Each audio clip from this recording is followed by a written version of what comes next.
আর সুচিন্তিত আলোচনা পেশ করার জন্য বিনীত অনুরোধ জ্ঞাপন করছি। ফালিয়াতাফাদ্দাল মাশকুরা।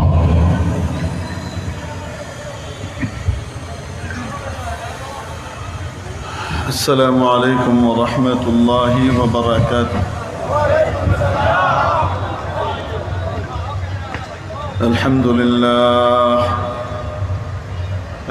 لله نحمده ونستعينه ونستغفره ونؤمن به ونتوكل عليه ونعوذ بالله من شرور أنفسنا ومن سيئات أعمالنا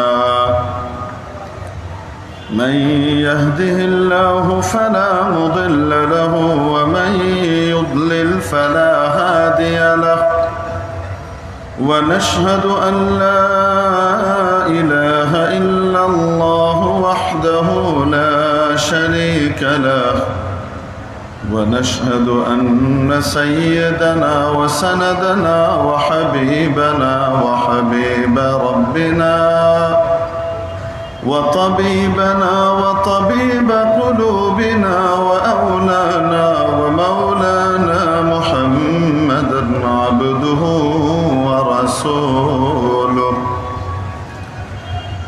أما بعد فعن عبد الله بن عمرو بن العاص رضي الله تعالى عنه قال رسول الله صلى الله عليه وسلم أكبر الكبائر 7 الإشراك بالله وعقوق الوالدين وقتل النفس ويمين الغموس وأكل الربا وأكل مال اليتيم وشهادة الزور أو كما قال عليه الصلاة والسلام. ঐতিহ্যবাহী মুয়াজ্জিন কল্যাণ সমিতি সিলেটের উদ্যোগে আয়োজিত আজকের এই ঐতিহাসিক তাফসীরুল কোরআন মহাসম্মেলনের সর্বজন শ্রদ্ধেয় মাননীয় সভাপতি মহোদয়, উপস্থিত উম্মতের মাথার মুকুট, জাতির বিবেক, ওয়াজিবুল ইহতিরাম হাদারাতে উলামায়ে কিরাম, ভবিষ্যৎ ওয়ারাসাতুল আম্বিয়া, আজিজ তালাবা, ধর্মপ্রাণ ধর্মভীরু সর্বস্তরের তাওহীদি জনতা, পর্দার আড়ালে পরম শ্রদ্ধেয়া মা ও বোনেরা, আপনাদের সামনে দয়ার নবীজি মুহাম্মদুর রাসূলুল্লাহ সাল্লাল্লাহু আলাইহি ওয়াসাল্লামের লাখো আহাদিসে মুবারাকার মধ্য থেকে একখানা হাদিস শরীফ পাঠ করেছি। হযরত সাইয়্যিদুনা আব্দুল্লাহ ইবনে আমর ইবনে আল-আস রাদিয়াল্লাহু তাআলা আনহুমা ইরশাদ করেন যে নবী পাক সাল্লাল্লাহু তাআলা আলাইহি ওয়াসাল্লাম ইরশাদ করেছেন, সবচেয়ে বড় গুনাহ হলো 7টি। গুনাহ তো বহু রকমের আছে, ছোট আছে, বড় আছে। গুনাহের উদাহরণ সাপের মতো, ছোট সাপ, বড় সাপ, এই দুটোর উদাহরণ যেমন, ছোট গুনাহ আর বড় গুনাহ উভয়টার উদাহরণও তেমন। সব রকমের গুনাহ দিয়ে মানুষ আল্লাহকে অসন্তুষ্ট করে, আর আল্লাহ তাআলার অসন্তুষ্টির বিষ বাষ্প যাকে স্পর্শ করবে সে ধ্বংস হয়ে যাবে। সাপের কাটার কারণে, সর্পের বিষে কেউ মারা গেলে শাহাদাতের দরজা পায়।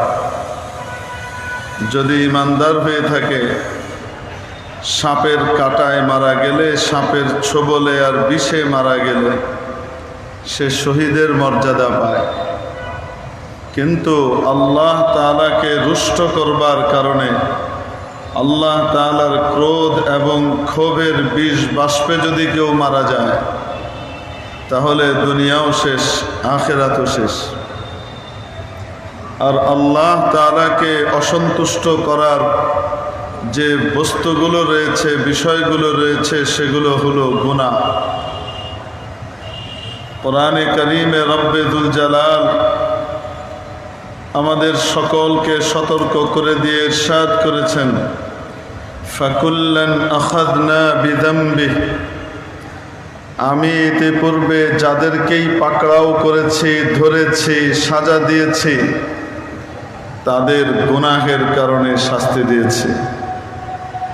আমার আযাব আর গজব যদি কারো উপরে নিপতিত হয়ে থাকে, তাহলে সেটা তাদের গুনাহের কারণেই হয়েছে।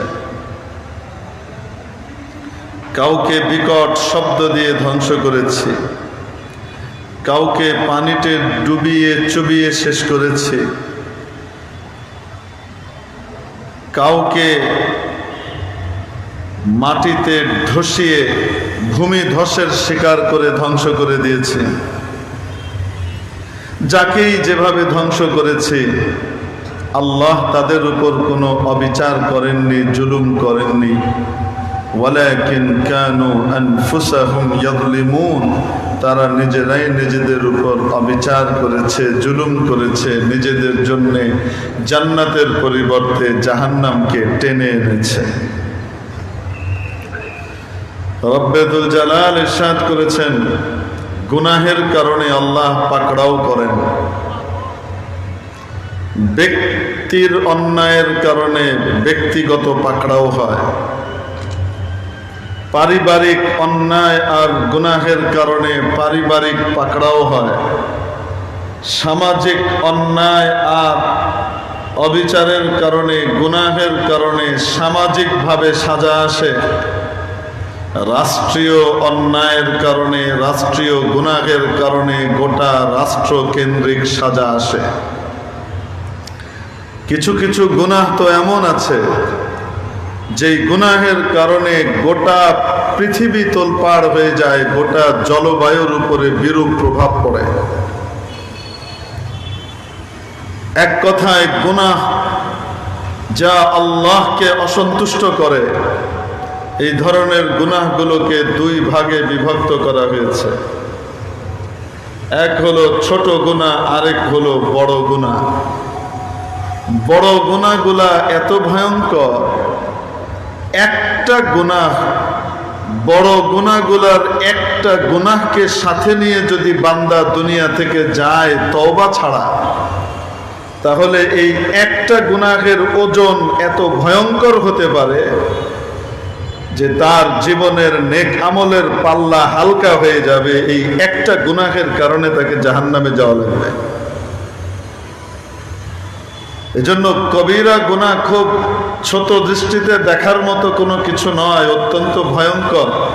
যে আমার তো অনেক বড় বড় নেকি আছে, অতএব দু চারটা কবিরা গুনাহ থাকলে আর কি হবে, যে না, কিয়ামতের দিন আমলের গণনা হবে না, আমলের ওজন হবে।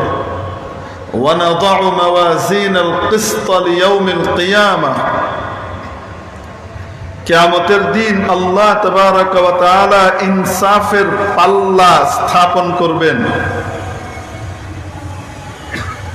এই কথা বলা হয় নাই লিয়াবলুয়াকুম আইয়ুকুম আকসারু আমালা,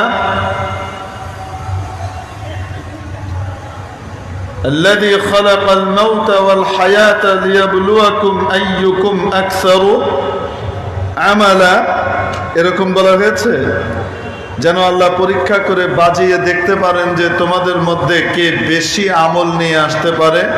তা বলেননি, কি বলেছেন? আহসানু আমালা, কোয়ালিটি সম্পন্ন আমল কে বেশি নিয়ে আসতে পারে সেটা দেখব। তোমাদের ভিতরে আমলের কোয়ালিটি কার ভালো। কিয়ামতের দিন আমলের ওজন হবে, নেকিরও ওজন হবে, বদিরও ওজন হবে, নেক কাজেরও ওজন হবে, বদ কাজ এবং খারাপ কাজ গুনাহেরও ওজন হবে, আমালে সালেহার ওজন হবে, আমালে সাইয়্যারও ওজন হবে। ওজন যেটার বাড়বে সেটার হিসেবে ফয়সালা হবে। অনেক সময় এমন হবে সারা জনমের জীবনের আমল একদিকে, একটা গুনাহ একদিকে, আর এই এক গুনাহের কারণে তার জাহান্নামের ফয়সালা হবে। আমলের ভিতরে ওজন পয়দা হবে কি দিয়ে?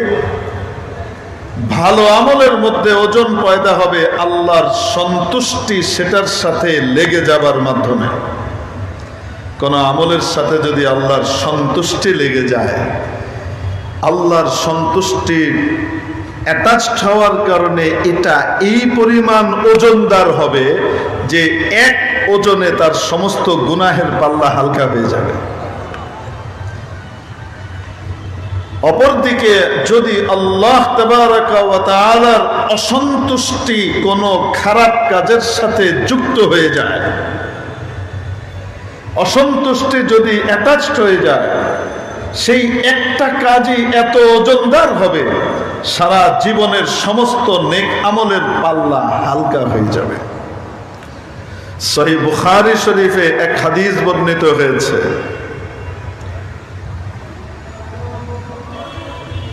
আগেকার উম্মতের এক মহিলা বড় নেককার পরহেজগার ছিলেন, অত্যন্ত আবিদা ছিলেন। এই আবিদা মহিলা একবার বাড়িতে একটা বিড়াল রেখে দরজা জানালা বন্ধ করে বাইরে চলে গেছেন। বিড়াল পালতেন, এই বিড়াল ঘরের ভিতরে রেখে দরজা জানালা বন্ধ করে কোথায় চলে গেছেন? বাইরে চলে গেছেন। আসেননি, অনেকদিন পরে এসেছেন। লাম তাদাহা, তার খাবারেরও ব্যবস্থা করে যায়নি এবং তাকে ছেড়েও দিয়ে যায়নি, মুক্ত করেও যায়নি যে সে বাইরে নিজের রুজি জোগাড় করে নেবে, এই সুযোগ তাকে করে দেয়নি। এই বিড়ালটা ঘরের মধ্যে ক্ষুধার তাড়নায় ছটফট করতে করতে মারা যায়। মহিলা দিবা নিশি ইবাদত করতেন। মহিলা যখন মারা গেলেন, আল্লাহ তাবারাকা ওয়া তাআলা তার জন্য জাহান্নামের ফয়সালা করে দিলেন। কবরে তার জন্য সাজার ব্যবস্থা করলেন। অদ্ভুত যে এক বিড়াল নিয়োজিত করে দিলেন, যে বিড়াল তাকে সারাক্ষণ খামচাতে থাকবে, আঁচড়াতে থাকবে কিয়ামত পর্যন্ত। আসল সাজা কিয়ামতের দিন। কি অর্থ?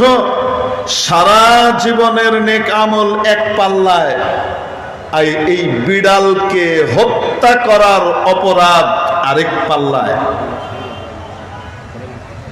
এই বিড়ালকে হত্যা করার অপরাধের সাথে আল্লাহর অসন্তুষ্টি যুক্ত হয়ে যাবার কারণে এটা এত ভারী হয়ে গেছে, সারা জীবনের নেকির পাল্লা হালকা হয়ে গেছে, জাহান্নামের ফয়সালা। যুকিরাত ইমরাআতুন ইনদা রাসূলিল্লাহ সাল্লাল্লাহু আলাইহি ওয়াসাল্লাম, সহিহ বুখারীর riwayat। এক মহিলার আলোচনা আল্লাহর হাবিবের কাছে করা হলো। বিকাসরাতি সালাতিহা ওয়া কাসরাতি সিয়ামিহা ওয়া কাসরাতি সাদাকাতিহা। ইয়া রাসূলুল্লাহ, এই মহিলার নামাজ, সে কি নামাজ, সারা রাত নামাজ পড়ে, সব সময় রোজা রাখে,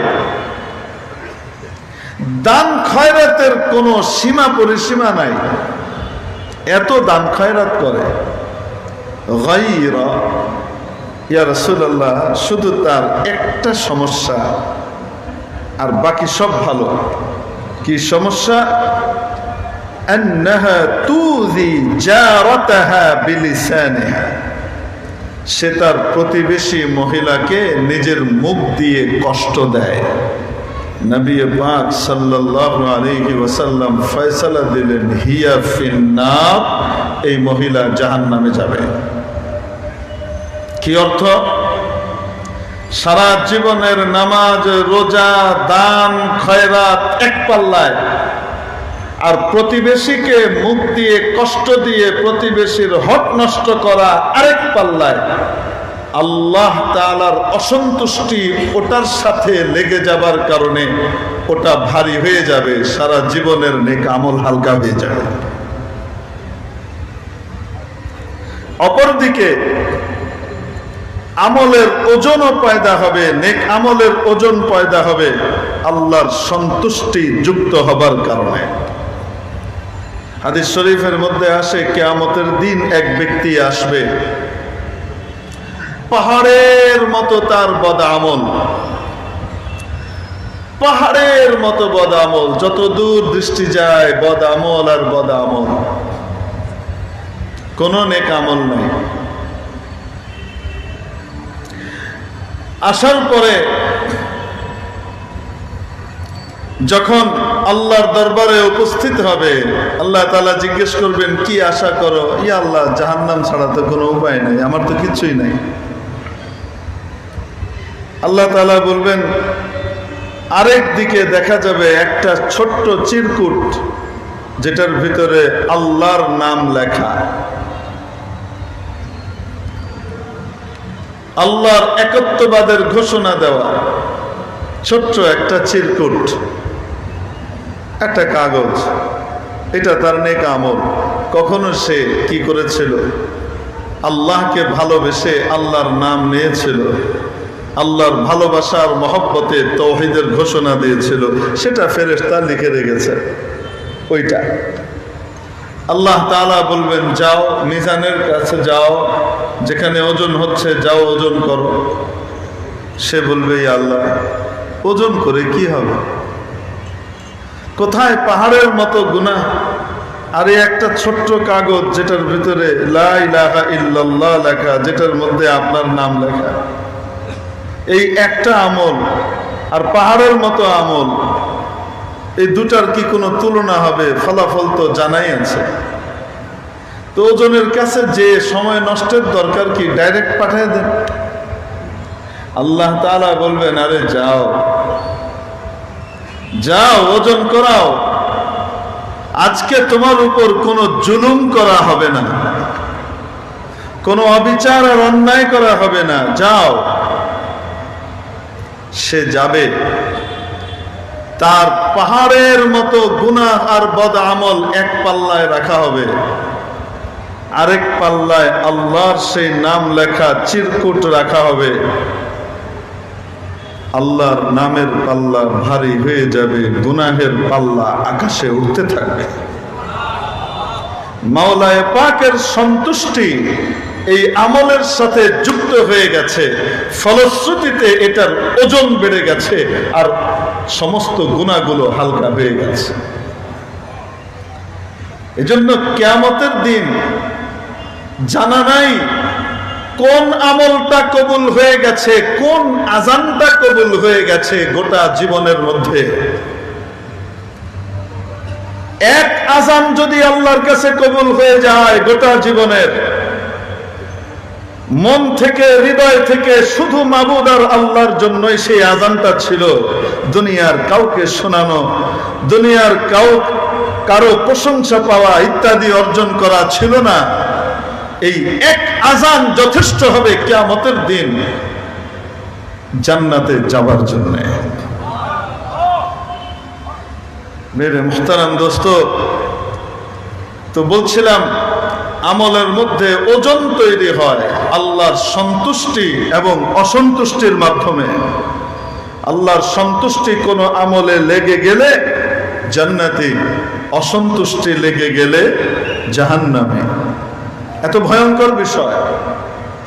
এজন্য কোন নেক আমলকে ছোট হলেও ছোট মনে করব না, কোন বদ আমলকে ছোট হলেও ছোট মনে করব না। হতে পারে সেই আমলের সাথে, বদ আমলের সাথে আল্লাহর অসন্তুষ্টি লেগে যেতে পারে, আর আমি ধ্বংস হয়ে যেতে পারি। এই একটাই কারণ হতে পারে।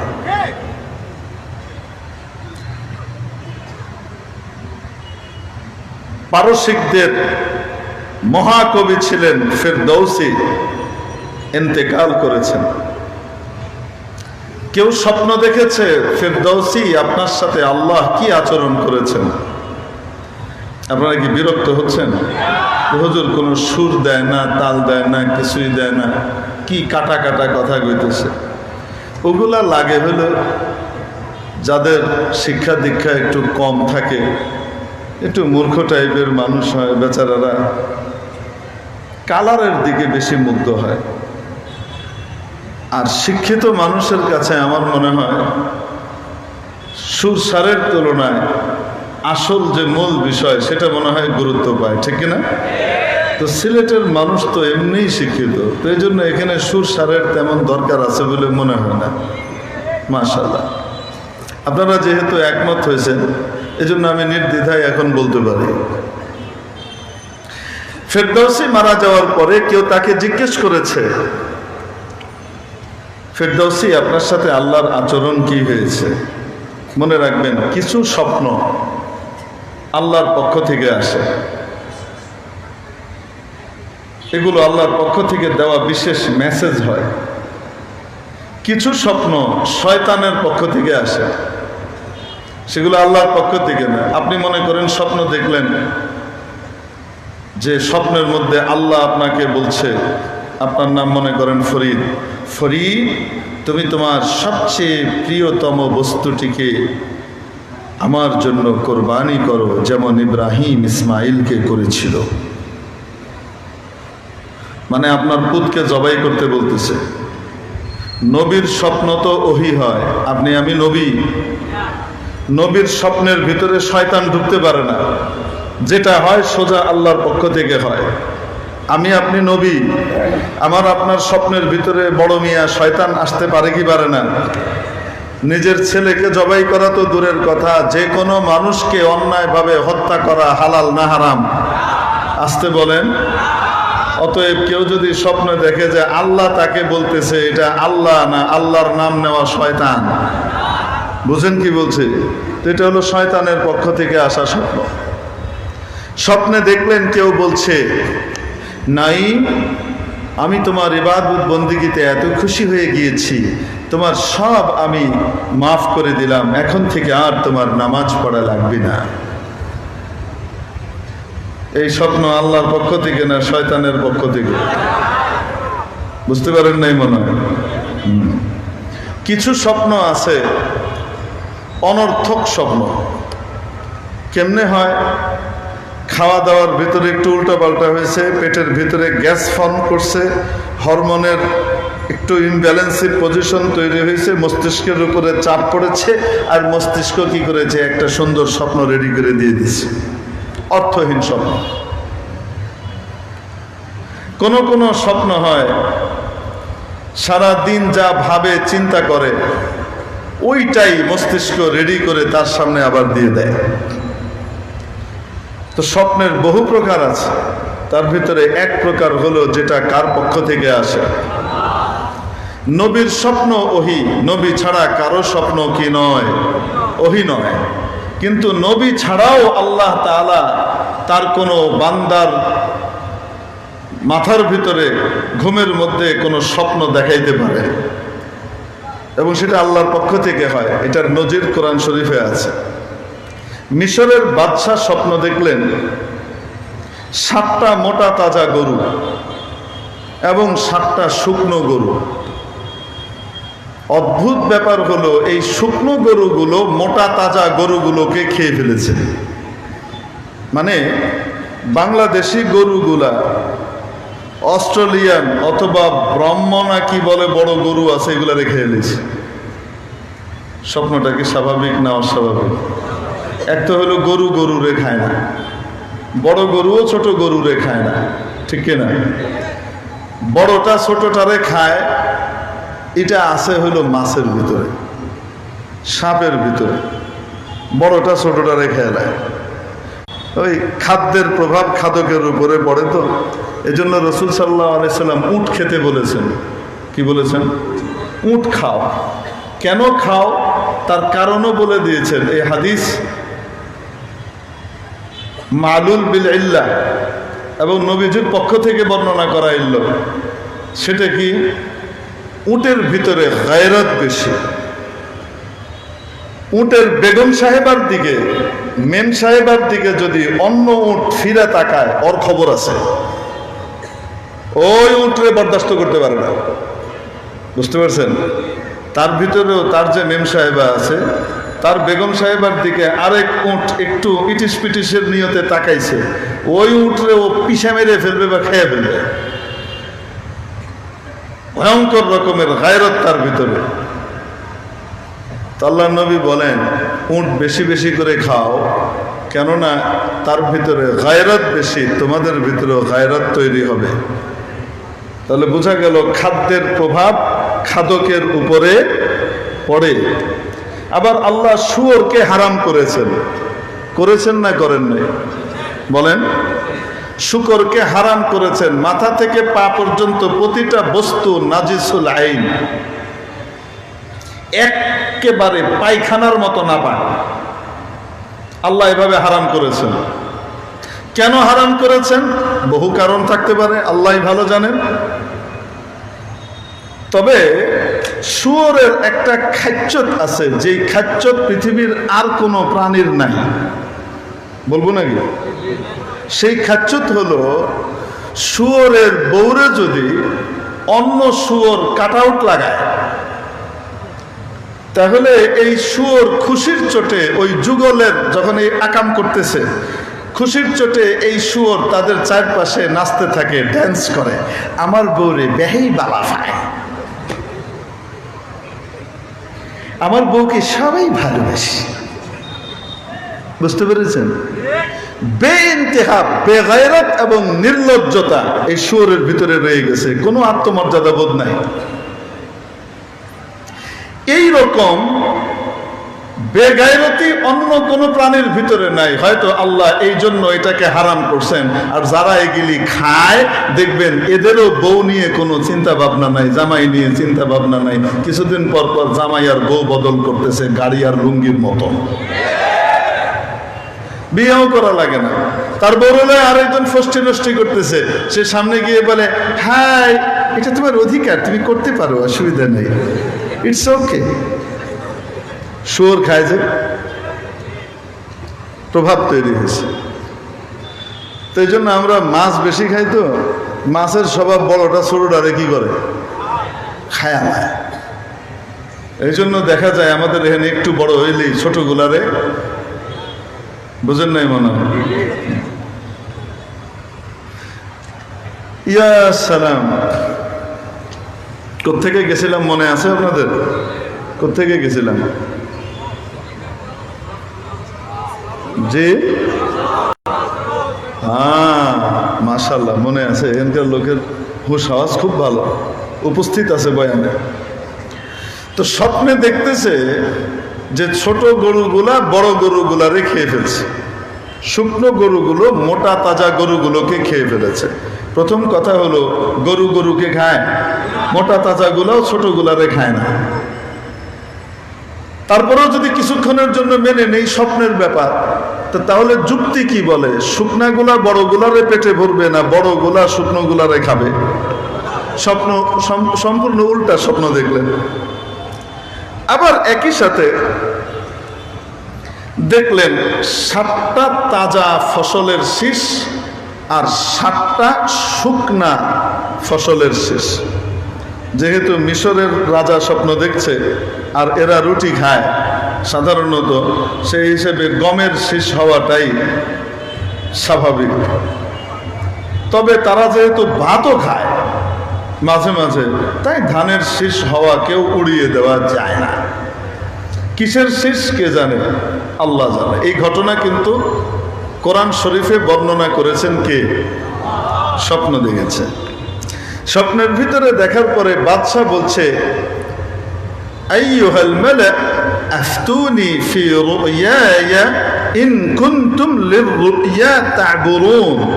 যদি তোমরা স্বপ্নের ব্যাখ্যা দিতে পারো, ও আমার নেতৃবৃন্দ, আমার নেতা খেতারা, স্বপ্নের ব্যাখ্যা দিতে পারলে আমার সভাসদরা একটু আমাকে ব্যাখ্যা দাও তো, তোমরা তো অনেক সময় অনেক ব্যাখ্যা দাও।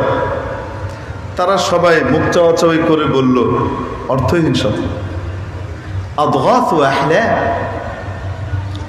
এটা একটা ফালতু স্বপ্ন। কি স্বপ্ন? ফালতু স্বপ্ন। বাদশাহ বলেন, আমি ফালতু স্বপ্ন দেখতে পারি না, আমি কখনোই স্বপ্ন দেখি না। যেহেতু আমি স্বপ্ন দেখেছি তার মানে এটার কোনো অর্থ আছে, তোমরা হয়তো জানো না। বাদশার দরবারে বাদশার যে জুসার ছিলেন, এই জুসার যে জুস বানিয়ে বাদশাকে খাওয়ান, এই পাচক কিছুদিন আগে জেলখানায় ছিলেন। জেলখানার একটা স্বপ্নের ঘটনা তার মনে পড়ে গেল। এখন এই জুসার বলছে বাদশা নামদার স্বপ্নের ব্যাখ্যা অদ্ভুতভাবে দিতে পারে এক লোক, কিন্তু সেই লোক জেলখানায়, খুব ভালো মানুষ। আমি আর আরেকজন দুইজন দুইটা স্বপ্ন দেখেছিলাম। এই দুটা স্বপ্নের ব্যাখ্যা তার কাছে জানতে চেয়েছিলাম, উনি ব্যাখ্যা দিলে আমি একটু যাই, জেলখানা থেকে আমি জেনে আসি। বাদশাহ বললেন যাও। বাদশার এই জুসার চলে গেলেন জেলখানায়। তুমি তো ভাই আগে এক স্বপ্নের ব্যাখ্যা দিয়েছিলা, সেটা খুব জবরদস্ত ফলেছিল, এখন একটু আমাকে এটার ব্যাখ্যা দিয়ে দাও না। কি স্বপ্ন? এই এই এই ইউসুফ আলাইহিস সালাম স্বপ্ন শুনে বলছেন, এই স্বপ্ন তুমি দেখতে পারো না। না না না, আমি দেখেছি।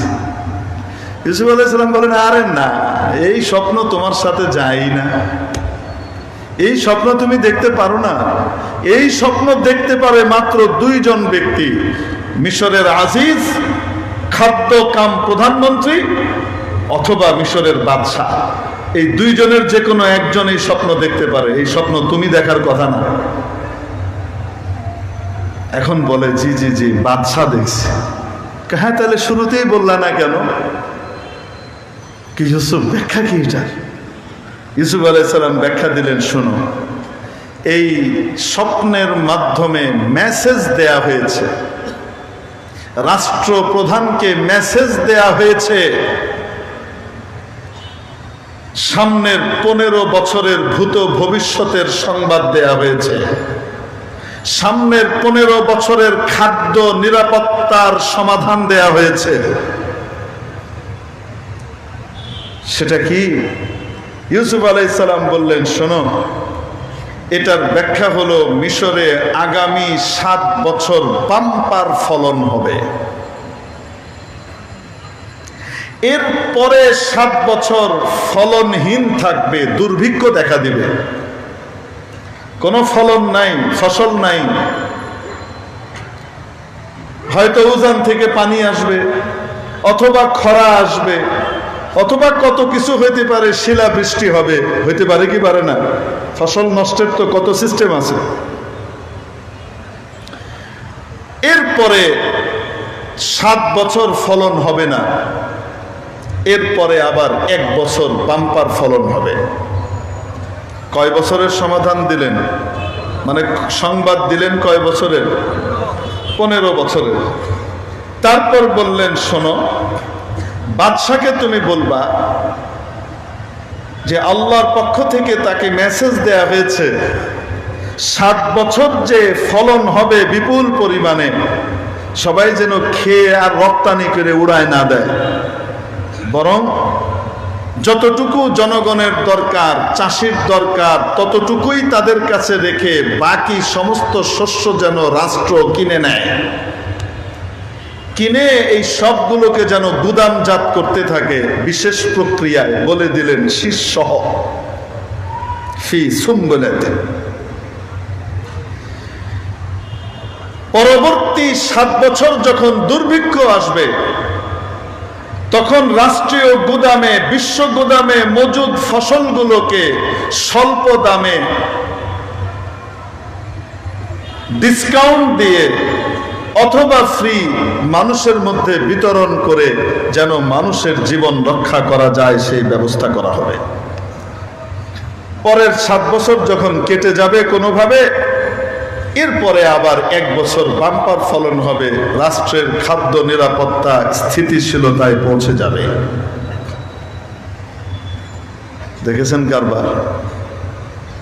ফলাফল যখন স্বপ্নের এই ব্যাখ্যা নিয়ে যখন এই জুসাদ গিয়ে বাদশাকে জানালেন, বাদশা বললেন এত বড় মহাজ্ঞানী কিভাবে জেলখানায় থাকতে পারে? এই মহাজ্ঞানীকে জেলখানা থেকে বের করে তাকে আমার উপদেষ্টা নিয়োগ করা দরকার, নিয়ে আসো।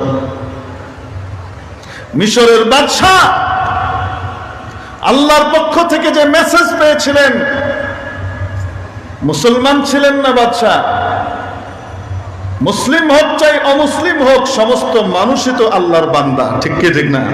তাদের রিজিকের ব্যবস্থার সুষম বন্টনের ফয়সালার ব্যবস্থাগুলো আল্লাহ তাআলা রাষ্ট্রনায়কদের মাথার ভিতরে দিয়ে দেন, দায়িত্বশীলদেরকে বিভিন্ন ভাবে জানান দেন। বাদশা মুসলমান ছিল না, কিন্তু এই ব্যাখ্যা যারা দিতে পারে, যিনি দিতে পারেন, সে আল্লাহর নবীর সাথে আসমানি ইলমওয়ালার সাথে সম্পর্ক গড়ার কারণে গোটা মিশরবাসী দুর্ভিক্ষের কবল থেকে বেঁচে গিয়েছিল, খাদ্য নিরাপত্তা নিশ্চিত করতে পেরেছিল, ঠিক কিনা? আজকেও রাষ্ট্র ক্ষমতায় আসীন যারা থাকবে তাদেরকেও তো আল্লাহ কোনো না কোনো ভাবে মেসেজ দিবেন। মেসেজ তো দেন, সেই মেসেজ বুঝার ক্ষমতাও যদি না থাকে, আসমানি ইলমওয়ালাদের সাথে সম্পর্ক রাখলে আল্লাহর দেওয়া মেসেজ বুঝতে পারবে, জনতার কল্যাণে কাজ করতে পারবে। আর যদি আসমানি ইলমওয়ালাদেরকে জেলখানায় পুরে ওই 16 বছরের পলায়নকারীর মতো, তাহলে নিজেও যাবে, দেশকেও খাবে, ঠিক কি ঠিক না? তলাবিহীন ঝুড়ি বানিয়ে দেশটাকে ধ্বংস করে চলে গিয়েছে। ধ্বংস করে ওই পাশে যাওয়ার পরে এখন আবার ওখানে বসে শয়তানি করতেছে পরিপূর্ণ শেষ করবার জন্য। আল্লাহ হেদায়েত দান করুন, বলেন আমিন। এই জন্য রাষ্ট্র ক্ষমতায় যেই থাকেন না কেন, আপনাদেরকে বলে যায়, কল্যাণকামী হয়ে বলে যায়, আসমানি ইলমওয়ালাদের পরামর্শ নিয়ে যদি রাষ্ট্র পরিচালনা করেন আজীবন থাকতে পারবেন, আজীবন মাথায় তুলে রাখবে জনতা। আর যদি আসমানি ইলমওয়ালাদেরকে, আলেম ওলামা, ইমাম মুয়াজ্জিন, তাওহীদি জনতাকে বাইপাস করে ওই প্রথম অন্ধকার আর ওই প্রথম কালো জঘন্য কণ্ঠ সময় সময় আর 73, 74, 72, 71 এগুলোকে খুশি করে ব্রেক, স্বপ্ন ইত্যাদিকে মাথায় করে নিয়ে যদি চলতে চান, আগেকারটাও টিকে নাই, আপনিও টিকবেন না। মেরে মুহতারাম দোস্ত, বলছিলাম স্বপ্ন কার পক্ষ থেকে আসে? মাঝে মাঝে মিশরের বাদশা কি নবী ছিলেন? বলেন না কেন? কিন্তু সংশ্লিষ্ট ব্যক্তিকে আল্লাহ কি করেছেন? স্বপ্ন দেখিয়েছেন জনতার মুক্তির জন্য। তো বাদশা এই ঘটনাকে সামনে রাখেন। এবার আমরা যে ঘটনায় আসছি, মহাকবি ফেরদৌসিকে কেউ স্বপ্ন দেখলো ইন্তেকালের পরে। ফেরদৌসি, আল্লাহ আপনার সাথে কি আচরণ করেছেন? মাঝে মাঝে এরকম স্বপ্ন কিন্তু আমরা দেখি, মাইয়েতদেরকে দেখি কি দেখি না, যার দিল যত বেশি সাফ হয় সে তত বেশি দেখে। এটা একটা অদ্ভুত ব্যাপার। আগেকার সরকার করলো, রাতের আধারে পাকিস্তানি হানাদারদেরকেও হার মানিয়ে দিল। 25শে মার্চের কালো রাত্রেও এতজন মানুষকে পাকিস্তানি রক্ত মেখে পড়েছিল, ধাওয়া খেয়ে উঠে দৌড় মেরেছে। আর আপনাদের শুয়োরের রক্তে রঞ্জিত একটা ছিল এই কোনায়, এই শুয়োরের রক্তে রঞ্জিত খাড়ায় ছিল সুবহানাল্লাহ পড়তে পড়তে নাকি গেছে গা পুলিশের ধাওয়া খেয়ে। মনে আছে আপনাদের? আপনারা ভুলে যেতে পারেন, আমি ভুলি কম এগুলো, আমার ভুলতে খুব কষ্ট হয়। নিজের জিনিস, ব্যক্তিগত জিনিস আমার কিছুই মনে থাকে না, কিন্তু উম্মার সাথে, জাতির সাথে, আলেম ওলামার সাথে, তাওহীদি জনতার সাথে, মুসলমানের সাথে, আল্লাহওয়ালাদের সাথে কেউ ফাইজলামি করবে আর ভুলে যাব, এত সহজে ভুলার মানুষ আমি না। আপনাদেরও ভোলা উচিত না আশা করি। মনে আছে না নাই? তো এখন তাও বলবেন আগেই ভালো ছিলাম। কেউ কেউ বলবে মনে হয়, এই জন্য সবাই উত্তর দেয় না। আগেই ভালো ছিলাম, তাই না? রেজিস্ট্রি মাঠে হাজিরি কে আসতে পারবে, কে আসতে পারবে না, এটার জন্য বাবারে বাবা কত রকমের বিধিনিষেধ ছিল, মনে আছে না? নাই। অমুক আসতে পারবি না, অমুক থাকতে পারবি না, অমুক থাকলে মাহফিল করতে দেওয়া হবে না, বন্ধ করে দেওয়া হবে। বাবারে বাবা, ফেরাউনের চেলা বেলারা যেগুলা বন্ধ করে দিয়েছিল, অমুক আসতে পারবে না, তমুক আসতে পারবে না, তারা সকলেই আছে। যারা বাধা দিয়েছিল তারা কেউ নাই, খুঁজে পাওয়া যাচ্ছে না হারিকেন দিয়ে।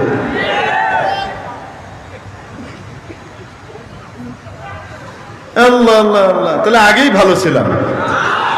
আলহামদুলিল্লাহ, আগের চেয়ে এখন ভালো আছি, ঠিক কিনা? তবে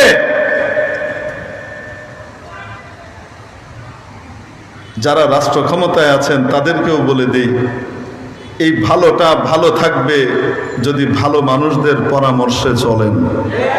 দালাল টাইপের মানুষের খপ্পরে পড়ে গেলে কিন্তু ইহকালও শেষ, পরকালও শেষ।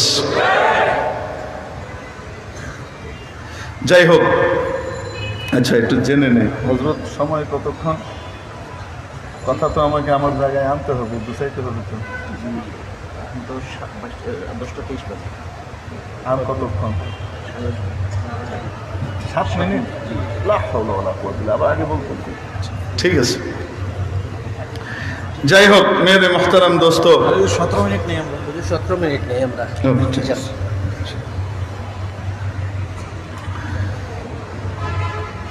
যাই হোক, বলছিলাম আমরা স্বপ্নের ভিতরে জিজ্ঞেস করলেন আল্লাহ আপনার সাথে কি আচরণ করেছে। উত্তরে বলছেন, আল্লাহর সামনে যখন আমাকে হাজির করা হয়েছে,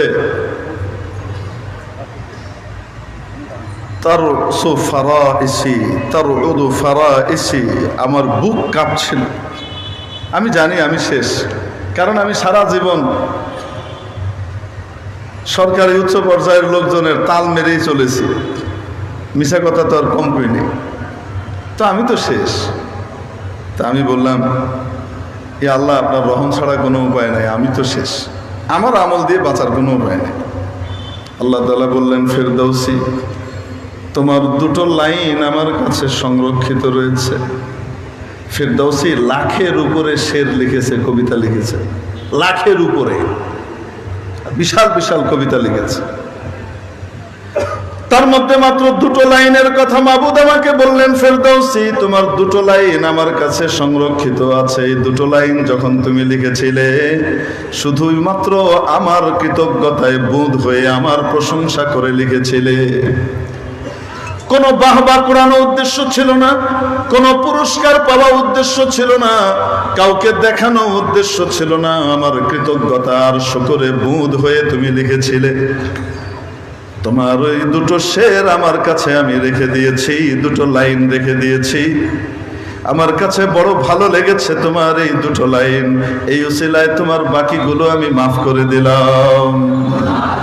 ستائش کنم ایزد پاک را، ستائش کنم ایزد پاک را، کہ گویا وبینا کند خاک را، بمور دهد مالش نراغ شیر، بمور دهد مالش نراغ شیر، کند پشبر پیل جنگ دلیر। প্রশংসা করছি আমি সেই মহান সত্তা আল্লাহ, যিনি সামান্য মাটির দলাকে দেখার এবং বলার শক্তি দিয়ে দিলেন। আদমকে বানালেন টসটসে মাটি দিয়ে, কড়কড়ে মাটি দিয়ে আদমকে তৈরি করার পরে এর মধ্যে যখন রূহ দিয়ে দিলেন, এই মাটিটাই এখন দেখে, মাটিটাই শোনে, মাটিটাই বলে, হাঁটা চলা করে। কি অদ্ভুত ব্যাপার! সেই মাটিওয়ালার ঔরসে আমি আপনি জন্মগ্রহণ করলাম। আমরাও দেখি শুনি বলি, ও মাবুদ, আপনি তো সেই মহান সত্তা।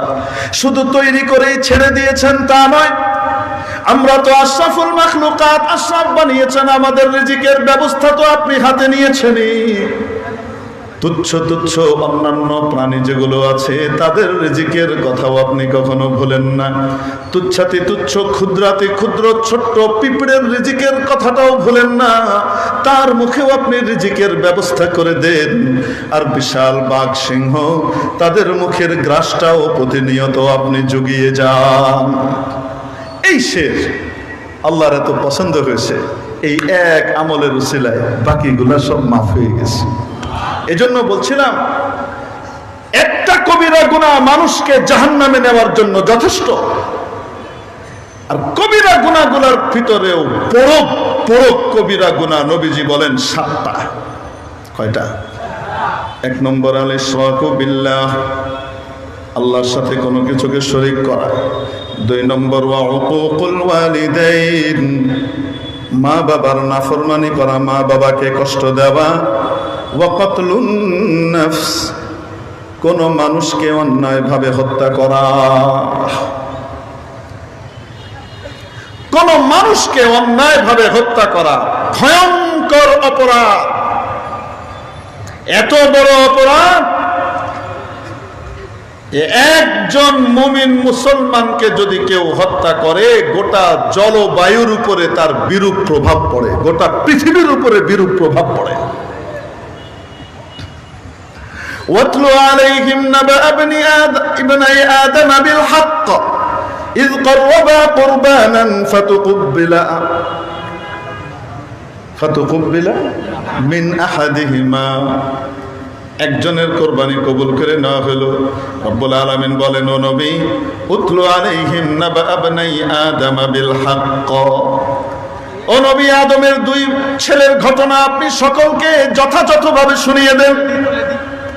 কে বলেন? আল্লাহ তাআলা বলেন আদমের 2 ছেলের ঘটনা যথাযথভাবে কি করেন? শুনিয়ে দেন। ঘটনা কি ছিল? নারী নিয়ে ঝামেলা।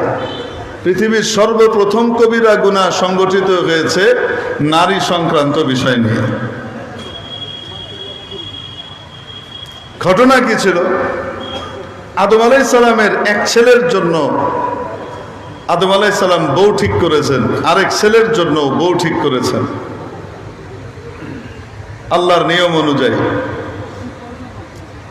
কাবিল আর হাবিল। কাবিল ছিল বড়, হাবিল হলো, আসতে বলেন, ছোট। কিন্তু হাবিল ছিলেন নেককার, কাবিল ছিল গাড়তেরা। আল্লাহ হাবিলের জন্য আদম আলাইহিস সালামের মাধ্যমে যে স্ত্রী ঠিক করেছেন, কাবিল কয় আমি হেরে বিয়ে করব। অথচ কাবিলের জন্য সে হালাল নয়। সে কি? বিস্তারিত ব্যাখ্যা দেওয়ার সময় নেই। শেষ পর্যন্ত আদম আলাইহিস সালাম যখন কাবিলকে বুঝাতে ব্যর্থ হলেন, এটা তোমার জন্য হারাম, এটা তুমি বিয়ে করতে পারো না, আকলিমারে তুমি বিয়ে করতে পারো না। আকলিমা না, আসলে শব্দ ইকলিমা, ইকলিম থেকে। ইকলিমাকে তুমি বিয়ে করতে পারো না, তোমার জন্য হারাম। সে কয় না, ওটা বেশি সুন্দর, ওটার আমি বিয়ে করব। আপন বোনরে বিয়ে করা যায়? কন্যা কেন? আপন বোনরে বিয়ে করব। আপনি হাবিলরে বেশি ভালোবাসেন, এই জন্য আপনি ইকলিমারে ওর জন্য বরাদ্দ দিচ্ছেন, আর তুলনামূলক কম সুন্দরী যেটা সেটা আমারে দিচ্ছেন। আদম আলাইহিস সালামকে পাগল নাকি? আল্লাহর বিধানের বাইরে আমি যেতে পারি নাকি? তুমি কি বলো এগুলা? কয় এগুলো আল্লাহ কয় নাই, এটা আপনার নিজের ব্যাপার। আদম আলাইহিস সালাম বললেন, তাহলে কিভাবে বিশ্বাস হবে যে আল্লাহ কইছে? তো কাবিল কয়, এক কাম করি, আমি আর হাবিল 2জন মিলে কোরবানি দিই। ওই জমানায় কি ছিল জানেন? যার কোরবানি কবুল হইতো, আসমান থেকে আগুন এসে তার কোরবানি লয়ে যেত। এই জমানায় যদি এটা থাকতো, উপায় ছিল না, কিন্তু খবর আছে, আল্লাহ বাঁচাই দিছে, কোন আলহামদুলিল্লাহ। তো যার কোরবানি কবুল হবে বোঝা যাবে আল্লাহর মত তার সাথে আছে, যারটা কবুল হবে না বোঝা যাবে আল্লাহর মত তার সাথে। হাবিল কাবিল কোরবানি দিছে, আসমান থেকে আগুন এসে কাঠটা নিয়ে গেছে, হাবিলেরটা, কাবিল মিয়ারটা লয় নেই। কাবিলের মাথা খারাপ হয়ে গেছে। কাবিল কয়, লা আখতুলান্নাক, আমি তোরে মেরে আলবাম। আমি তোমারে মারিলাইম, কাতল করে দিল, লাখ তোলার না। সেলোটি তর্জমা হইব কাতল করে দিল, আমি তোমারে কি করবো, কাতল করে মারিলাইম। কারণ আমার কি অপরাধ, আমি কি করছি? তোর কোরবানি কবুল হইল কেন? কারে আমারটা কোরবানি কবুল হয়েছে, এটা কি আমার দোষ? কইলো কে লেগা তোরটা, এর লেগে তোরে মারবো, আমারটা কে লেগে হইলো না। এ কয় আরে আমি আল্লাহরে ভয় করছি, তুমিও আল্লাহরে ভয় করো, তাহলে আল্লাহ তোমারটাও নিবে, আল্লাহর কথা তুমি মানো, তোমারটাও আল্লাহ নিবে। কত কিছু বুঝি না। হ্যাঁ, কাবিল হাবিল রে মেরে ফেলছে। এদিকে আদম আলাইহিস সালাম যখন দেখলেন দুই ছেলে সমাধানে চলে গেছে, কোরবানির মাধ্যমে তারা সমাধান করবে, আদম আলাইহিস সালাম গেছেন গা হজে।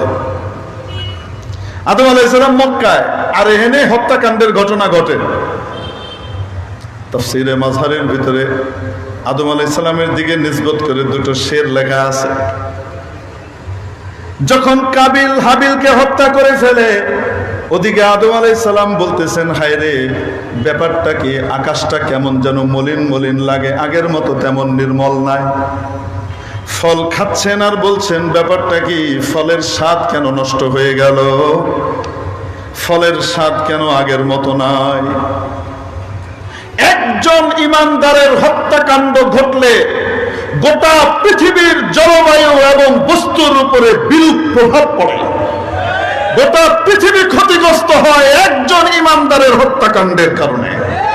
ইসরায়েল প্রতিদিন শত হাজার মানুষকে হত্যা করে যাচ্ছে, আমেরিকা মদদ দিয়ে যাচ্ছে, কাশ্মীরে হত্যাকাণ্ড চলছে, সিরিয়াতে হত্যাকাণ্ড চলছে। এই হত্যাকাণ্ডের কারণে গোটা পৃথিবীতে তাপ বেড়ে যাবে, জলবায়ুর পরিবর্তন হবে। জলবায়ু সম্মেলন করে কোনো লাভ হবে না যদি হত্যাকাণ্ড বন্ধ না করা যায়। হযরত আবু হুরায়রা রাদিয়াল্লাহু তাআলা আনহু বলেন, তিরমিজির হাদিস, রাসূল পাক সাল্লাল্লাহু আলাইহি ওয়াসাল্লাম একদিন আমাকে কিছু খেজুর দিলেন, একটা পোটলায় করে দিয়ে বললেন, আবু হুরায়রা, খাবা খাওয়াবা, কখনো খুলে দেখবা না ভিতরে কতটুকু আছে। একটা ব্যাগ, এই ব্যাগের ভিতরে খেজুর। আবু হুরায়রা বলেন, এই ব্যাগের মজেজা দেখতেছিলাম, যেই আসে খাওয়াই, আমি নিজেও খাই। নবীজির যুগ পার হয়ে গেল, হযরত আবু বকরের 2.5 বছর পার হয়ে গেল, হযরত ওমরের 10 বছর পার হয়ে গেল, হযরত ওসমানের 12 বছর পার হয়ে গেল, প্রায় 24-25 বছর পার হয়ে গেল। খেজুর শেষ হয় না, যখনই হাত দিই খেজুর বাইর হয়। যেদিন সন্ত্রাসীরা সাইয়্যিদুনা হযরত ওসমান ইবনে আফফান রাদিয়াল্লাহু তাআলা আনহুকে শহীদ করে দিল, হত্যা করে দিল, সেই দিন থেকে এই ব্যাগের ভেতর থেকে খেজুর আসা বন্ধ হয়ে গেল। একেতে নষ্ট করে সবে দুঃখ পায়, বালকে আগুন দিলেও ঘর পোড়া যায়। আজকে আমার এই বাংলাদেশে বৈষম্য বিরোধী শক্তি যখন বিজয়ী, বাংলার এই 24-এর নতুন স্বাধীনতা প্রাপ্তির পরে এক মুসলমানকে দিনে দুপুরে সত্য কথা বলার কারণে মুসলিমদের পক্ষে আইনজীবী হয়ে দাঁড়াবার অপরাধে, ইসলামের পক্ষ নেওয়ার কারণে দিনে দুপুরে আদালত চত্বরে কুপিয়ে জবাই করে হত্যা করা হয়েছে। গোটা বাংলার উপরে আযাব নামার অপেক্ষায় থাকো। যে বা যারা হত্যা করেছে তারা এই দেশের শত্রু, তারা এই জাতির শত্রু, তারা তাদের হিন্দু জাতিরও শত্রু। কারণ তাদের এই অন্যায়ের কারণে যে আযাব আসবে, যে দুর্ভিক্ষ আসবে, যে খাদ্য সংকট তৈরি হবে, সেটা আল্লাহর পক্ষ থেকে আযাব হিসেবে আসবে। ঠিক কি ঠিক না? আমি আপনাদেরকে একটা কথা জিজ্ঞেস করতে চাই, আমি কোনো রাগের মাথায় কোনো কথা বলবো না। এক বেটাকে গ্রেপ্তার করা হয়েছে দেশদ্রোহী কর্মকাণ্ডে জড়িত থাকা এবং শিশুদের সাথে অপকর্ম করার কারণে। মন্দিরের আশ্রমের ছোট্ট ছোট্ট শিশুদেরকে সে যৌন নির্যাতন করত এবং এই নির্যাতনের কারণে ইসকন কর্তৃপক্ষ তাকে তার পদ থেকে পদচ্যুত করেছে আরো বহু আগে। এই লোকটা খুব নীতিবান লোক, কি বলেন আপনারা? কিছু আর বললাম না, আপনারাই ফয়সালা করে। এই লোককে গ্রেপ্তার করা হলো। নিরপরাধকে গ্রেপ্তার করা হয়েছে না অন্যায়কারীকে? একটা ধর্ষককে গ্রেপ্তার করা হয়েছে, ঠিক কি ঠিক না? এবং সে এখানে বসে দেশের বিরুদ্ধে বিভিন্ন অপকর্ম চালাচ্ছিল ইত্যাদি সমস্ত নথিপত্র গোয়েন্দাদের কাছে আসার পরে তাকে দেশদ্রোহী হিসেবেও তার গ্রেপ্তারি দেখানো। এখন এই লম্পটের পক্ষ নিয়ে যারা ময়দানে নামলো, আদালতকে চাপ দিয়ে তার মুক্তি চাইল, আদালতকে প্রভাবিত করতে চাইল, তারা আইনের শাসনে বিশ্বাসী? বলেন না কেন? যারা আদালতকে প্রভাবিত করে, আদালতের রায়কে পরিবর্তন করতে চাচ্ছে, ন্যায় বিচারকে বাধাগ্রস্ত করতে চাচ্ছে, তারা আইনের শাসনের পক্ষে বলেন না বিপক্ষে? যারা আইনের শাসনের বিপক্ষে তারা কি সংবিধানের পক্ষে না সংবিধানের বিপক্ষে? যারা সংবিধানের বিরুদ্ধে, আইনের বিরুদ্ধে, তারা দেশের পক্ষের না দেশের বিরুদ্ধে বিপক্ষের? তারা কি দেশপ্রেমিক না দেশদ্রোহী? আসতে বলেন। এই দেশদ্রোহীদেরকে যারা সাপোর্ট করে, ইন্ধন দিয়ে সবকিছুর সমর্থন দেয়, সেই সংগঠন ইসকন দেশপ্রেমিক না দেশদ্রোহী? এই দেশদ্রোহী সংগঠনকে বয়কট করা দেশপ্রেমের পরিচয়। অতএব তাকে অবাঞ্ছিত করতে হবে, বাতিল করতে হবে, নিষিদ্ধ ঘোষণা করতে হবে। আমরা কোনো গায়ের জোরে বলছি না, দেশের আইনের দৃষ্টিভঙ্গিতে বলছি। অতএব সরকারকে বলবো, একটা নিষিদ্ধ হবার মতো সংগঠন, সন্ত্রাসী সংগঠন, দেশবিরোধী সংগঠন, দেশবিরোধী তৎপরতায় সরাসরি জড়িত, ইন্ধন দেওয়ার প্রমাণ সহ উপস্থিত যাদের কাছে, যেই গোয়েন্দাদের কাছে যেই সংগঠনের ব্যাপারে সবকিছু পরিষ্কারভাবে প্রমাণিত, এই রকম একটা সংগঠনকে নিষিদ্ধ ঘোষণা করবার জন্য এই দল, ওই দল, অমুক তমুককে একটু জিজ্ঞেস করে নি, এই সমস্ত টাল বাহানা জনতা বুঝে। কোন জিজ্ঞাসাবাদ নাই। এই সন্ত্রাসী দেশদ্রোহী সংগঠনকে অবিলম্বে রাষ্ট্রীয়ভাবে নিষিদ্ধ ঘোষণা করতে হবে। যারা করবে না প্রয়োজনে তাদেরকে উৎখাত করে দেওয়া হবে।